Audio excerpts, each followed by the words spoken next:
কিছু কথা বলতে চাইছি, যেহেতু এটা বলা আমার মানে খুবই জরুরি।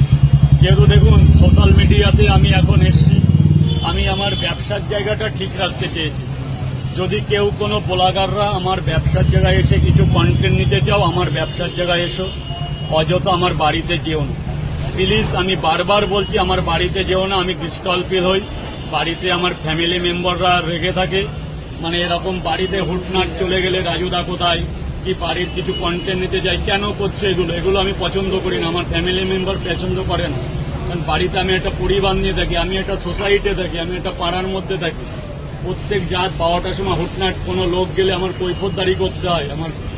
আমার পাড়াটা অন্য রকম আছে, কিন্তু এরকম কেউ যেও না। যদি কারো কোনো প্রবলেম থাকে আমার কাছে চলে আসো, আমার দোকানে আসো, আমি যতটা পারবো তাকে সাহায্য করব। কেউ আমার বাড়িতে যেও না। ইতিমধ্যে কেউ একজন আমার বাড়িতে গেছো, যে আমার খোঁজ খবর করেছো, এগুলো করো না। আমার বাড়িতে কেউ যেও না।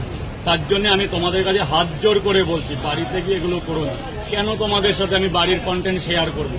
যেখানে মা বোনরা থাকে, যেখানে ফ্যামিলি থাকে, সেগুলো কেন চাইছো? আমাদের এখানে যে করছো তো এগুলোই করো না।